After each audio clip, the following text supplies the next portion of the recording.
What is one small habit that helps you feel more like yourself? Not more productive, not more impressive, not more disciplined, but more like you. That question matters more than most people realize. Because a lot of people are not only tired, they feel disconnected from themselves. They feel stretched, foggy, off, like life has pulled them away from their own center. And when that happens, most people go looking for a big fix, a big reset, a big plan, a big answer. But sometimes the way back begins much more quietly than that. Sometimes it begins with one small habit that helps you feel more like yourself again.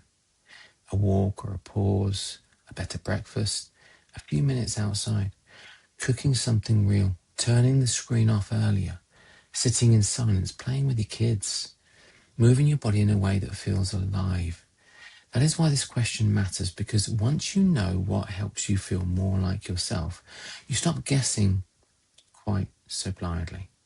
A lot of people have been taught to focus on what they should do, what they should eat, what they should follow, what they should force. But there is another question underneath all of that.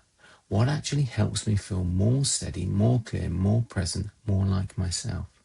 That is a powerful question, because it starts moving people away from punishment and towards understanding. And that is one of the deepest shifts in the whole Fit to Thrive approach. You learn how you work. You notice what helps. You repeat what supports you.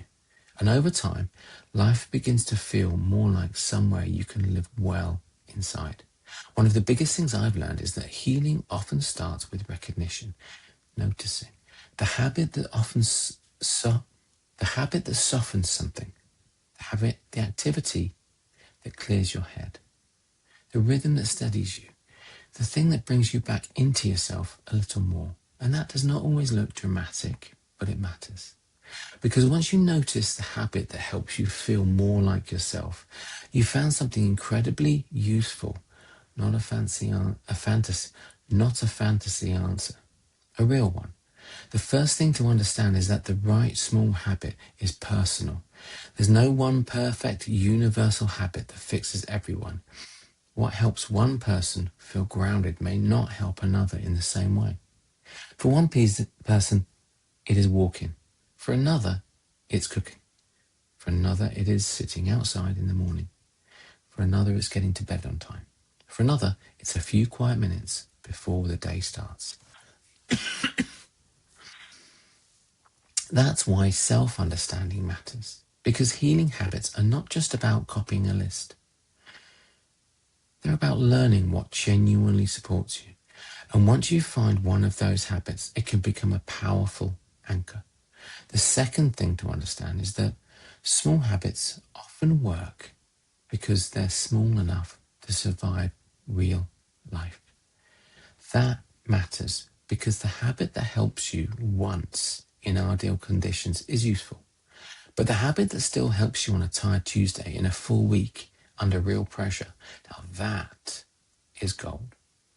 That is the kind of habit that can actually start changing your life, not because it looks dramatic, because it is repeatable. And what is repeatable starts shaping identity, trust, and direction over time. The third thing to understand is that feeling more like yourself is not a small goal. It might sound soft, but it is actually one of the strongest signals you can follow, because when people feel more like themselves, they often become clearer, calmer, kinder, more present, more capable of good decisions, and more able to use life well. So this is not about chasing comfort for its own sake. It's about noticing what brings you back into a state where life works better. That is deeply practical. The fourth thing to understand is that one small habit can become a doorway. You start with one thing, one walk, one pause, one better rhythm, one small act of support. And from there, other things start becoming possible. That's why healing habits begins the way it does. It does not begin by asking people to fix everything.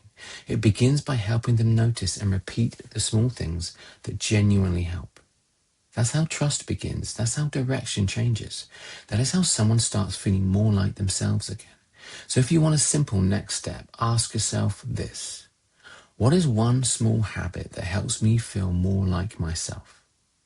Not who I think I should be, but who I actually am when I feel more supported, more steady, and more alive. And if you find one, protect it. Use it, repeat it, and build from it. Because small habits like that often become much more important than people realize. And once you start noticing the habit that brings you back to yourself, something else becomes easier too. Because now you can start seeing the difference between habits that help and habits that quietly hurt. And that difference changes everything. So watch the next video where I show you how to tell the difference between habits that heal and habits that harm, and why that distinction matters so much in real life.